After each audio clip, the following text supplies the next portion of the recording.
প্রধান উপদেষ্টা। উপদেষ্টা পরিষদের শেষ বৈঠকে ধন্যবাদ প্রস্তাব। দেখছিলেন ক্রাউন সিমেন্ট সংবাদ শিরোনাম। নির্বাচনে ভূমিধস বিজয়ের পর বিরোধী দলীয় নেতাদের সাথে সৌজন্য সাক্ষাতের মধ্য দিয়ে দেশের রাজনীতির ইতিহাসে নতুন দৃষ্টান্ত স্থাপন করলেন বিএনপি চেয়ারম্যান তারেক রহমান। জুলাই আন্দোলনের পক্ষের শক্তিগুলোকে একসাথে কাজ করার আহ্বান তার।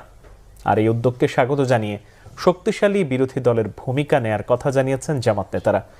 এমন রাজনৈতিক সৌহার্দ্য ঐক্যের বাংলাদেশ প্রতিষ্ঠায় সহায়তা করবে বলে আশা এনসিপি নেতাদের। নাবিল জাহাঙ্গীরের রিপোর্ট। নির্বাচনের পর নতুন সরকার গঠনের আগেই বাংলাদেশের রাজনীতিতে নতুন মোড়।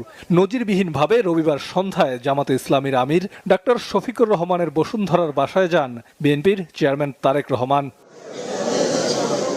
আহ্বান জানান বৈরিতা ভুলে একসাথে নতুন বাংলাদেশ বিনির্মাণে কাজ করার।